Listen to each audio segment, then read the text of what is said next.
गुप्त काल। प्यारे बच्चों, गुप्त काल विजय एवं राज्य विस्तार ये कक्षा छठी के लिए तो महत्वपूर्ण है ही, परंतु अन्य प्रतियोगिता परीक्षाओं में भी इससे क्वेश्चन पूछे जाते हैं, जिसका अध्ययन हमें बहुत ही अच्छे ढंग से करना पड़ेगा। आओ जाने गुप्त साम्राज्य की स्थापना। गुप्त काल के महान शासक। समुद्रगुप्त एक शक्तिशाली शासक और महान विजेता। चंद्रगुप्त विक्रमादित्य का साम्राज्य विस्तार।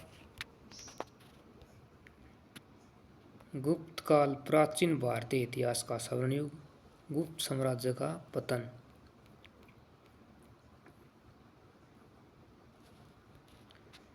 गुप्त साम्राज्य के मुख्य स्रोत: अभिलेख, भूमि संबंधी दस्तावेज, सिक्के, साहित्य रचनाएं, प्रयागराज, इलाहाबाद, सांची, फाहियान और कालिदास।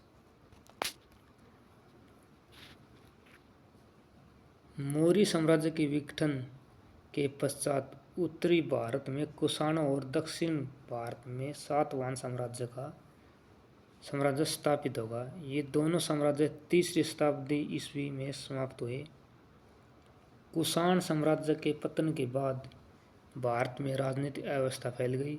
इस अव्यवस्था का लाभ उठाकर स्थानीय शासकों तथा सामंतों ने अपने क्षेत्रों को छोटे छोटे राज्यों में रूप में संगठित करना आरंभ कर दिया। इसी समय श्रीगुप्त ने मगध में गुप्त साम्राज्य की स्थापना की। उन्होंने महाराज की उपाधि धारण की करके 280 ईस्वी तक शासन किया। श्रीगुप्त की मृत्यु के पश्चात उसका पुत्र घटोत्कच ने 319 तक शासन किया। उन्होंने पाटलिपुत्र उसके आसपास के क्षेत्र से साम्राज्य की शुरुआत की, लेकिन इस साम्राज्य का वास्तविक संस्थापक चंद्रगुप्त प्रथम को माना जाता है। इस वंश के शासकों ने छोटे छोटे स्वतंत्र राज्यों को अपने अधीन करके भारतवर्ष को राजनीतिक सूत्र में बांधा और शक्तिशाली साम्राज्य की स्थापना की। इस वंश के शासनकाल में हमारे देश में प्रत्येक क्षेत्र में प्रगति हुई। देश का गौरव दूर दूर तक फैला।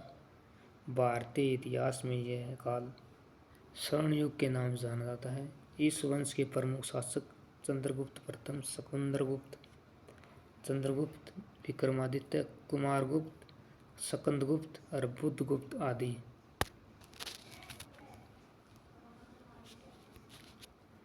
गुप्त वंश के प्रमुख शासक: चंद्रगुप्त प्रथम घटोत्कच के बाद चंद्रगुप्त प्रथम शासक बने। उसने महाराजाधिराज की उपाधि धारण की। लिच्छवी वंश की राजकुमारी कुमार देवी से विवाह करके अपनी राजनीतिक स्थिति को दृढ़ बनाया। चंद्रगुप्त प्रथम ने बंगाल, बिहार, अवध तथा प्रयागराज आदि क्षेत्रों को अपने अधीन करके अपने साम्राज्य का विस्तार किया। उसने सन 335 ईस्वी तक शासन किया।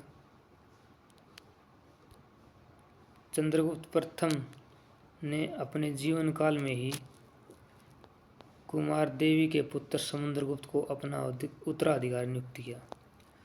गुप्त संवत शुरू करने का श्रेय चंद्रगुप्त प्रथम को दिया जाता है।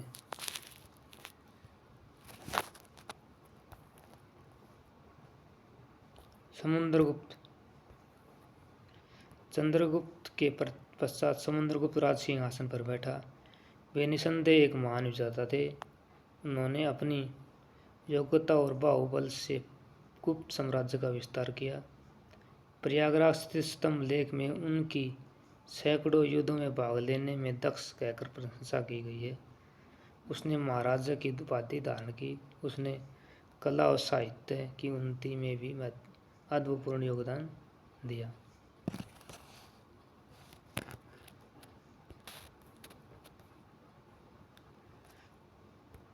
उनका विजय अभियान इस प्रकार है। उत्तर भारत की विजय। समुद्रगुप्त ने उत्तर भारत पर 2 बार आक्रमण किया। प्रथम आक्रमण में 3 शासकों अच्युत, नागसेन तथा काटकुलज को संयुक्त रूप से पराजित किया तथा उसके राज्य को अपने राज्य में मिला लिया। आक्रमण के पश्चात समुद्रगुप्त दक्षिण भारत पर विजय प्राप्त करने चले गए। उसकी इस अनुपस्थिति का लाभ उठाकर भारत के 9 राजाओं ने समुद्रगुप्त के विरुद्ध संघ बनाने का निश्चय किया। इनमें रुद्रदेव का शासक बुंदेलखंड, अच्युत का बरेली, नागसेन का ग्वालियर, गणपति का मथुरा, मातिल का बुलंदशहर, चंद्रवर्मन का बंगाल, बलवर्मन का असम, नंदीनाग का मध्य भारत व नागदेत का मध्य प्रदेश में था। समुद्रगुप्त ने इन सभी राजाओं को शाम्बी नामक स्थान पर पराजित किया और उनके राज्य को अपने साम्राज्य में मिला लिया। दक्षिण भारत की विजय। समुद्रगुप्त ने आर्यावर्त उत्तर भारत में विजय अभियान के पश्चात दक्षिण भारत पर विजय प्राप्त करने की योजना बनाई। इस विजय अभियान में उन्होंने 12 शासकों को पराजित किया। इस अभियान में के लिए उन्हें 4800 किलोमीटर की दूरी जंगलों से होकर तय करनी पड़ी। समुद्रगुप्त ने अपनी कुशलता और उच्च कोटि की नेत्र क्षमता से उसने अपने दक्षिण भारत की विजय अभियान को पूरा किया। समुद्रगुप्त द्वारा पराजित राजा व उसके राज्य को संक्षिप्त वर्णन इस प्रकार है। राजा महेंद्र रायपुर, संबलपुर, गंजम का क्षेत्र। व्याघ्रराज महाकांतर मध्य भारत का जंगली क्षेत्र। मटराज कौशल मध्य प्रदेश और उड़ीसा का क्षेत्र।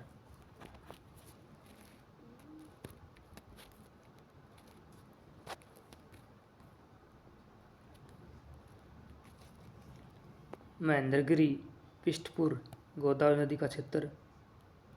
स्वामीतत कोट्टर आंध्र प्रदेश क्षेत्र। राजा दमन एरडेपल कलिंग के दक्षिण का प्रदेश। विष्णुगोप काची चेन्नई के आसपास का क्षेत्र। अस्तिवर्मन वेगी कृष्ण व गोदावरी नदी का प्रदेश। नीलराज अवयुमुक्त काची व वेगी मध्य का क्षेत्र। उग्रसेन पल्लक नेलार का क्षेत्र। कुबेर देवराष्ट्र विशाखापट्टनम का क्षेत्र। धनंजय कुंतलपुर तोलूर व आरकाट का क्षेत्र। दक्षिण भारत के उपरोक्त राजाओं द्वारा समुद्रगुप्त की अधीनता स्वीकार करने के पश्चात उन्होंने उसके राज्य वापस कर दिए, क्योंकि आधुनिक संचार साधनों के अभाव के कारण प्रत्यक्ष शासन संभव नहीं था। चंद्रगुप्त ने दक्षिण भारत के जीते हुए क्षेत्र उन्हीं राजाओं को वापस कर दिए, क्योंकि वहां पर संचार साधनों के अभाव के कारण प्रत्यक्ष शासन संभव नहीं था। विंध्य तथा आवंटिक राजाओं की विजय। विंध्य प्रदेश में अनेक छोटे छोटे स्वतंत्र राज्य थे। समुद्रगुप्त ने उन्होंने आक्रमण करके उन्हें पराजित किया। वे अपनी अधीनता स्वीकार करने के लिए बाध्य किया। सीमांत राज्य। विंध्य तथा आठविंक राज्यों को जीतने के बाद समुद्रगुप्त ने अपने राज्य के पूर्वी तथा पश्चिमी सीमाओं पर स्थित राज्यों को जीतने के लिए अभियान चला। इन राज्यों ने सरलता से उनकी अधीनता स्वीकार कर ली। पश्चिमी सीमा पर स्थित विजय किए गए 9 गणराज्य राजा और क्षेत्र। मालवा का राजस्थान के मध्य के प्रदेश। अर्जुनाई, आगरा, अलवर व भरतपुर क्षेत्र। मद्रक, रावी व चिनाब नदियों के मध्य भाग। प्रार्जुन, राजपूताना, बिलासा व झांसी क्षेत्र। काक, सांची के निकट क्षेत्र। कार्पिक, मध्य प्रदेश का दमोह क्षेत्र। योद्ध, पूर्वी पंजाब व साथ लगने उत्तर प्रदेश के क्षेत्र। पूर्वी सीमा पर स्थित जीते गए 5 राज्य। राज्य क्षेत्र, समतट, बंगाल का समुद्री क्षेत्र। कामरूप, असम। डबाक, मध्य बंगाल क्षेत्र। नेपाल, नेपाल के प्रदेश। करतारपुर, कमाऊ, गढ़वाल व रुहेलखंड क्षेत्र।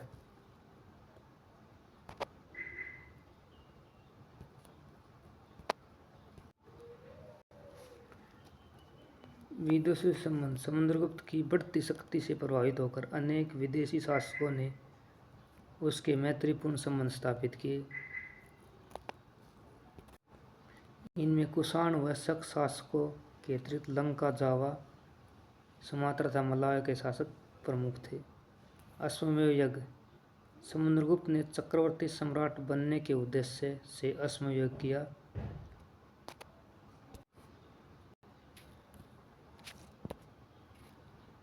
उसने अपने नाम के विभिन्न सिक्के जारी किए। समुद्रगुप्त ने एक विशाल साम्राज्य की स्थापना की। समुद्रगुप्त के दर्शन व राजनीति शास्त्र का गहन अध्ययन किया। वह न केवल एक महान विजेता था बल्कि एक योग्य, निष्पक्ष व न्यायप्रिय शासक था। उसने कला व साहित्य में बहुत प्रेम था। वह उच्च कोटि का विद्वान तथा कवि था। 375 ईस्वी में उसकी मृत्यु हो गई। 100 युद्धों का विजेता समुद्रगुप्त इतना महत्वपूर्ण शासक था कि उसकी वीरता के कारण यूरोपीय इतिहासकार ने उसके नाम के साथ नेपोलियन नाम जोड़ते हैं। यद्यपि समुद्रगुप्त की उपाधियां उनमें कई महान थी और वह नेपोलियन से लगभग 1000 वर्ष पूर्व हुआ, इसलिए फ्रांसीसी शासक नेपोलियन को फ्रांसीसी समुद्रगुप्त भी कहा जाता है।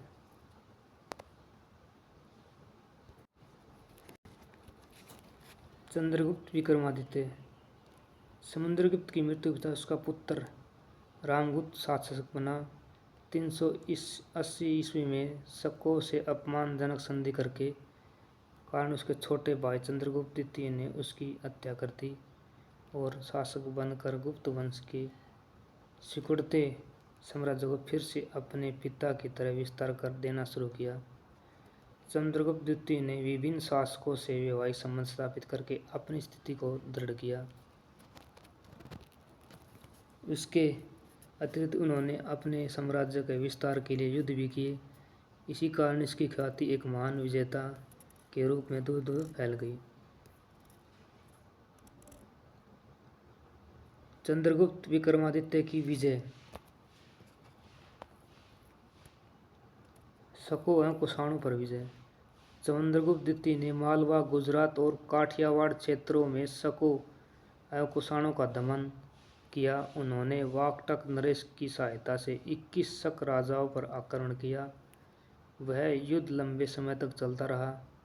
अंत में शकों की पराजय हुई। शक राजा शासक रुद्र सिंह तृतीय मारा गया।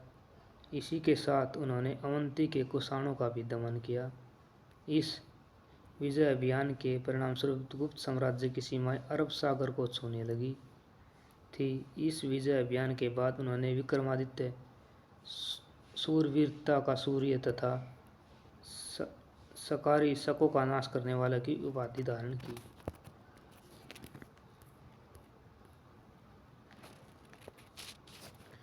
बंग के सरदारों का दमन। बंगाल के कुछ सामंत एवं सरदारों ने विद्रोह कर दिया। चंद्रगुप्त द्वितीय के लिए यह असहनीय था, इसलिए उन्होंने बंगाल पर आक्रमण करके विद्रोही शासकों का दमन किया, उस प्रदेश का पुनः अधिकार किया। शक मध्य एशिया के रहने वाले थे। पश्चिमी चीन की यूची जाति ने शकों को अपनी मातृभूमि मध्य एशिया से भगा दिया था। शक पहले दक्षिण अफगानिस्तान में बस गए, बाद में उन्होंने वहां से धीरे धीरे भारत में अपना साम्राज्य स्थापित किया। बलख की विजय। चंद्रगुप्त द्वितीय ने सिंधु नदी के आसपास के क्षेत्र में फैली वालिक जाति को पराजित किया। यह 7 शाखाओं में फैली जाती थी। उसने इसका दमन करके पंजाब के क्षेत्र पर अपना अधिकार कर लिया। फाहियान एक चीनी यात्री था। वह भारत में बौद्ध धर्म में संबंधित ग्रंथों को प्राप्त करके तथा महात्मा बुद्ध के जीवन से संबंधित स्थानों की यात्रा करने के उद्देश्य से भारत आया। वह भारत में 399 से 414 तक रहा। उन्होंने भारत के संबंध में फोकुओ की नामक ग्रंथ लिखा। चीनी यात्री फाहियान काल्पनिक चित्र, कालिदास काल्पनिक चित्र।